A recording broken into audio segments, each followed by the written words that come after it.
Solve x over x minus 3 minus 2 equals 2 over x minus 3.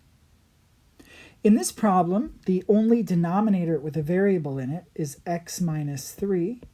So in this case, x minus 3 is not allowed to be 0, because then we would have denominators that are 0, and we would have expressions that are undefined. So to get x alone in this, we have to add 3 to both sides. And in this case, we end up with x cannot equal 3. This is the restriction. Oftentimes, I don't actually go through and do all of this arithmetic. Usually, it's fairly clear with a little bit of practice what x isn't allowed to be. If we look at this denominator x minus 3, and we ask ourselves what value of x would make this 0, I think it's pretty clear that if x was 3, we'd have 3 minus 3, which would be 0. So if you can see that without writing all of this out, then it's usually fine just to write out the restriction that way.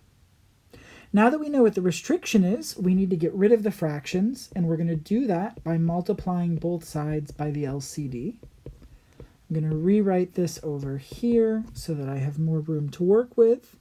And in this case, the only denominator in the problem is x minus 3, so that means the LCD is automatically x minus 3. If there's only one denominator in the problem, one unique denominator, then that automatically makes it the LCD.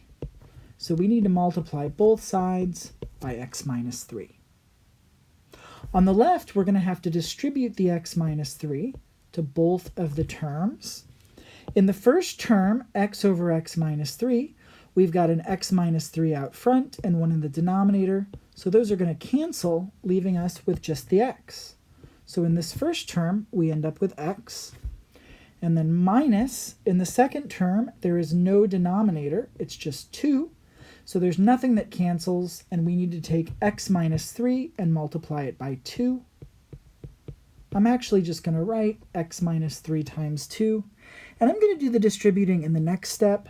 The reason why I'm being extra cautious is because there's this negative out front that we'll have to deal with, and it's easier to make a mistake if we try to do a whole bunch of things at once. Now on the right-hand side, we have to multiply x minus 3 times 2 over x minus 3, and we can see that the x minus 3's will cancel, so all we're left with on the right-hand side is 2. So now we've gotten rid of the denominators, and we need to solve this equation. I've written this a little bit weirdly with the 2 on the right-hand side, because the 2 is going to need distributed and the negative needs distributed. So what I'm going to do is I'm going to rewrite that multiplication. Instead of x minus 3 times 2, I'm going to write it as 2 times x minus 3. Remember, when we're multiplying two things, the order doesn't matter. And once we've done that, it's a little bit more clear that it's the negative 2 that needs distributed. So I'm going to keep the x out front. Negative 2 times x is negative 2x. And then negative 2 times negative 3 is positive 6. So on the left, we have x minus 2x plus 6 equals 2. We can combine like terms. X minus 2x is the opposite of x.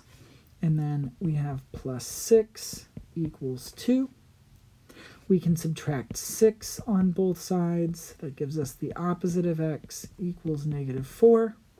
And to get x alone, we can remember that we can put a 1 here. It's like that invisible 1.